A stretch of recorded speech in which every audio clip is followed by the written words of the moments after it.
जय श्री कृष्णा। आज जानकारी लेकर आए हैं कि हमारे मन में बहुत सी इच्छाएं होती हैं जो कि पूरी नहीं होती। हर प्रार्थना हम जो करते हैं वो पूरी नहीं होती।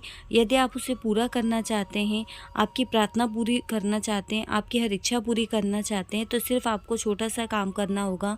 उसके लिए अलग से आपको कुछ नहीं करना है। जैसे कि आपकी इष्ट देवता जहाँ पर भी हो, आपके कुल देवता का स्थान जहाँ पर भी हो, आपके कुल देवी का स्थान जहाँ पर भी हो, वो वहीं से आपकी मदद करेंगे और आपकी इच्छाओं को पूरा करेंगे। आपको जो हम उपाय बता रहे हैं, यह उपाय आपको किसी खास दिन पे करना है। बहुत ही शुभ दिन पे करेंगे तो बहुत अच्छा होगा। या तो दीपावली के दिन करें, या फिर होली के दिन कर सकते हैं, या फिर संक्रांति के दिन कीजिए, या फिर जो भी अक्षय तृतीया का दिन हो उस दिन आप इसे कर सकते हैं। दीपावली की अमावस्या के दिन सुबह, होली की पूर्णिमा के दिन सुबह, संक्रांति के दिन भी सुबह ही करना होगा, या अक्षय तृतीया के दिन करते हैं तो वो भी सुबह ही करना है।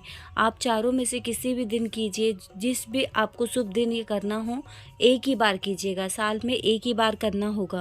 आपको अलग से कुछ नहीं करना है। सिर्फ आपको शुद्ध और पवित्र तरीके से गंगा जल से और गाय के शुद्ध दूध से धुले हुए बेलपत्र लेना है। 3 बेलपत्र आपको लेना है। साथ में आपको 3 तुलसी के पत्ते लेना है। इसी के साथ आपको 3 छुई-मुई के पत्ते लेना है। छुई-मुई का एक पौधा आता है जिसको छूते से ही वो पत्तियां मुरझा जाती हैं।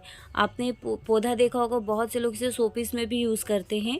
तो उसकी 3 पत्ती ऐसा नहीं कि एक डगान में से आप छोटी छोटी पत्तियां निकाल लें। 3 टहनी लेनी है उसमें से, क्योंकि एक लंबी पत्ती आती है उसमें पत्तियां दोनों तरफ लगी रहती है। इसे 3 लेना है।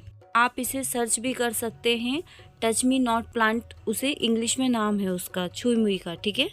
आप इस दिन के पहले भी इसे पत्तियों को लाकर रख सकते हैं। ऐसा नहीं कि उसी दिन आपको लाना है कि एकदम फ्रेश पत्तियां हों। आप 1-2 दिन पहले जहाँ से भी आपको प्राप्त हो जाती है तो उसे लाकर रख लीजिएगा। जिस भी तिथि पे आप करना चाहते हैं उसके 1 दिन पहले ही। जब आप बेलपत्र के पत्ते ले लेंगे, तुलसी माता के पत्ते ले लेंगे, साथ ही आपको छुई-मुई के पत्ते लेने हैं। तीनों के 3-3 पत्ते लेना है। जो आप बेलपत्र लेंगे किसी भी प्रकार से खंडित नहीं होना चाहिए। जब आप इन तीनों पत्तों को ले लेंगे तो इन तीनों पत्तों की शक्तियाँ इतनी अधिक होती हैं कि यह ब्रह्मांड में कहीं पर भी जो भी आपकी इच्छाएं पूर्ति करने के लिए आपके देवी देवता हैं और आपसे उनसे जो इच्छा करते हैं, उनसे प्रार्थना करते हैं, मनोकामना करते हैं, वो बिल्कुल पूर्ण करने की पूरी ताकत और शक्ति आ जाती है उसमें। अभी दीपावली का समय तो नहीं है और संक्रांति भी निकल चुकी है, तो अभी आपके पास 2 समय, या तो आप होली पे कर लीजिएगा या फिर अक्षय तृतीया पर कर लीजिएगा। तो ये 2 समय में आप कर सकते हैं। कभी भी एक का चुनाव कर लीजिए। पहले से पत्तियां लेकर आ जाइए। उस दिन सुबह उठकर सबसे पहले आप स्नान से पवित्र हो जाइए, पूजा पाठ कर लीजिए। उसके पश्चात आपको अपने इष्ट देवता को, अपने कुल देवता को, आप जिनकी भी पूजा पाठ करते हैं सभी देव देवता की पूजा पाठ करके आपको एक कागज़ लेना है। कागज़ पे जो भी आपकी मनोकामना है, आप जो भी इच्छा चाहते हैं, उसमें उस कागज़ में अच्छे तरीके से लिख लीजिए। दोबारा मिटाने की आवश्यकता ना पड़े। इस तरीके से लिख कर उसे भगवान के मंदिर में, जहाँ आप पूजा पाठ कर रहे हैं वहाँ सामने, भगवान के सामने रख दीजिएगा। और जो पेड़ों की पत्तियाँ हमने आपको बताई है, वो तीनों पत्तियों को अपने दोनों हथेली के बीच में रखकर, जैसे हाथ जोड़ते हैं ऐसे हाथ जोड़कर आपको प्रार्थना करनी है। अपने इष्ट देवता, कुल देवता से प्रार्थना करते हुए आपको 3 बार अपनी मनोकामना बोलना है। सबसे पहले तो उनसे प्रार्थना कीजिए कि मुझ में जो भी दोष है उसे समाप्त कर दीजिए, मेरे पापों को नष्ट कर दीजिए। साथ ही उनसे प्रार्थना कीजिए कि आपकी जो मनोकामना से पूर्ण कर दें। ऐसा आपको 3 बार हाथ जोड़कर ही बोलना है।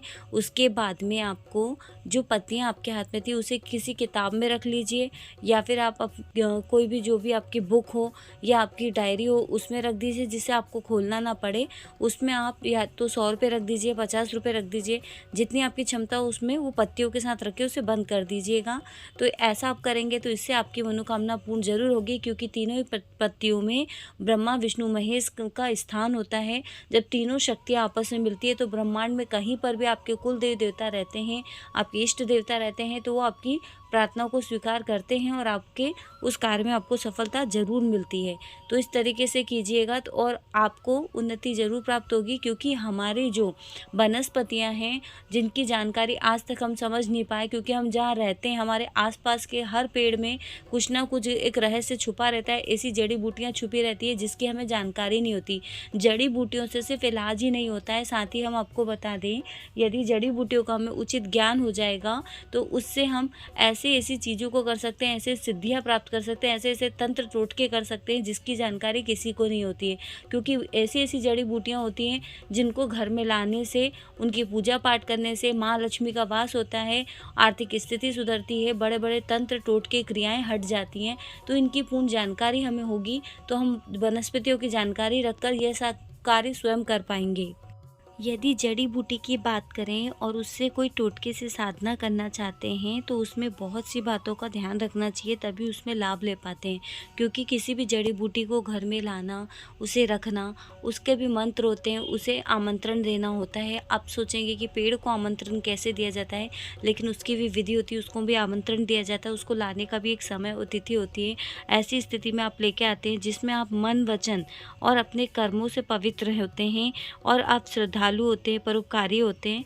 तो ऐसे साधकों को जिन्होंने टोटके साधना की सिद्धि में सफलता प्राप्त ना भी की हो, और यदि वो इस तरीके से यदि आप जाकर यदि किसी भी पौधे को या वनस्पति को आप प्रार्थना करते हैं तो बिल्कुल आपके साथ वो चीज़ें होती हैं और अच्छे फल भी प्राप्त कर पाते हैं। साथ ही अब मैं आपको बता दूं, जो लोग बहुत ज़्यादा कामुक व्यक्ति होते हैं, क्रोध आता है जिनको, बहुत ज़्यादा लोभ रहता है, दूसरों को हानि पहुंचाने के उद्देश्य से किसी भी वनस्पति को लेके आते हैं। क्योंकि कहा जाता है कि यदि बट के पेड़ में से यदि उसमें जो जटाएं लटकी रहती है उसको लाकर अच्छे से पूजा पाठ करके यदि आप अपने घर में रखते हैं तो उससे आपके घर में माँ लक्ष्मी जी की कृपा होती है और आपके घर में आर्थिक स्थिति और उन्नति के मार्ग खुल जाते हैं, आर्थिक स्थिति भी आपकी सुधरने लगती है। तो ये चीज़ों का थोड़ा सा ध्यान रखना होता है। तो वनस्पतियों में और पत्तियों में, पेड़ों में ऐसी ऐसी चीज़ होती है जिसकी आपको जानकारी नहीं होती। यदि वह चीज़ों की जानकारी आपको होगी, आप अपने आसपास ही अपनी सभी समस्याओं का अंत स्वयं ढूंढ पाएंगे। यदि आप गुरुवार के दिन सहदेवी की जड़ को प्रार्थना करके, मतलब पेड़ को प्रार्थना करके आप निमंत्रण देकर आते हैं, उनके ऊपर थोड़ा सा गंगा जल चढ़ा के आते हैं, कच्चा दूध चढ़ा के आते हैं, हल्दी कुमकुम चावल चढ़ाकर, पुष्प चढ़ाकर, कुछ मीठा मिष्ठान रखकर प्रार्थना करते हैं कि हे सहदेवी माँ, हम शुक्रवार के दिन आपको लेने आएंगे, आप हमारे साथ आइएगा और हमारे घर की स्थिति में सुधार कीजिएगा। ऐसी प्रार्थना करते हैं। शुक्रवार के दिन उसे लेकर आते हैं, हाथ जोड़ के प्रार्थना करके वहाँ पर धूप दीप कर और उसकी जड़ को अच्छे से साफ करके गंगा जल से धोकर, शुद्ध दूध से धोकर गाय के, और उसके बाद अच्छे से पूजा पाठ करते हैं और उसे लाल कपड़े में बांधकर रोजाना उसे धूप दीप अगरबत्ती दिखाते हैं और उनसे कहते हैं माँ मेरी आर्थिक स्थिति सुधारिए और मेरे घर में माँ लक्ष्मी जी का वास कीजिए।